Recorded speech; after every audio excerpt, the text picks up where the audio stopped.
Okay, just so you know, the first thing I did was delete everything on every layer except your wireframe original. Like, couldn't really show it to you because on my dual monitor, when I'm recording and stuff, my layers don't work on this monitor. So basically, all I'm gonna work with everything that's right here. So I think the issue you're gonna be running into is the fact that your geometry is just all doubled up and not really very clean. Like, for instance, if I select that line right there and delete it, you'll notice there's more there, and that's going to continue on for a bunch of the other ones. So I just undid the two operations I did,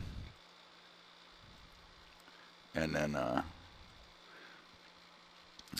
so now what I'm going to do is I'm going to run two utilities on, or three utilities. First, I'm going to erase doubles. That should erase everything that's on top of that's an exact entity stopped on top of each other. Then I'm going to reorganize. I'm going to clean up and optimize, which is going to uh, optimize any curves or lines that were already in there.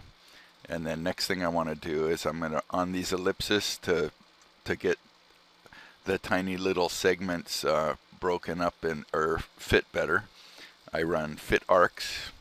And let's do, you can change this to any value depending on your tolerances, but I'm going to just do 0.001, and I'm going to run that on the two end ones. And basically what that does is make cleaner segmentation, nice big ones. Let's do it on the other end too.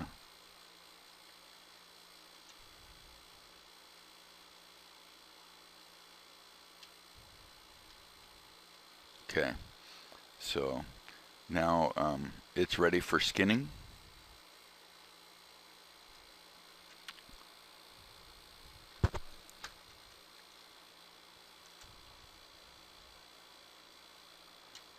Shift click.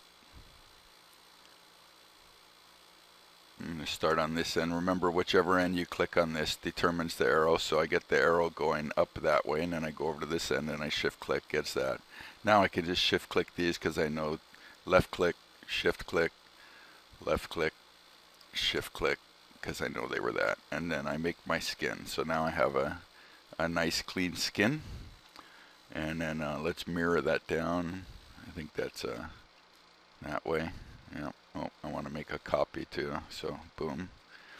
And then now I want to cap the ends off. And so, you know, obviously the easiest way for me to do it, normally I would be working with layers and these surfaces would be on a different layer and I would hide. But what I'm going to do right now is I'm going to blank my two new surfaces.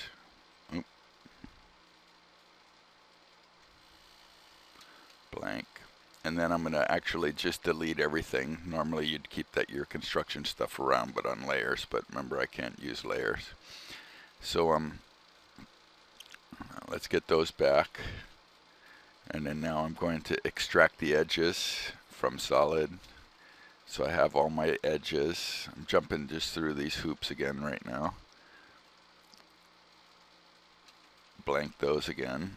And then I'm just going to delete everything in the middle really quick. And now I have the two end caps ready to go. So what I'm going to do is just planar cap those. 1, 2, right? Blank those. Again, normally layers would be my friend here.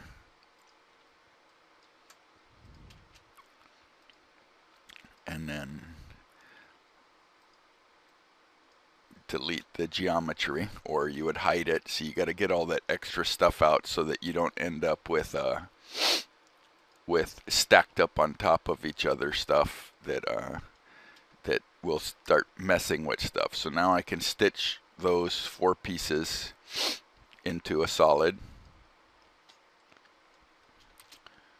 There's a solid. So let's make a block now. Let's see, I think 50. 2, 1, minus 0.5. And then origin is going to be 20. That looks good. Okay, there's a solid there. And now I can just Boolean subtract my solid from the object. 1, subtract that, and you have your cavity for a mold. Okay, so basically I think the issue you're running into is you need to make sure your geometry's clean and you're dealing with single entities. Don't start stacking stuff up. So make good use of your layers. Understand when you get your edges, you want to hide edges, and then when you're extract, which edges you're going to use. When you're going to start capping ends, it's always best to use the edges that you get from the surfaces you create as opposed to other edges you might have had in the past, because who knows what. But anyway, check your stuff.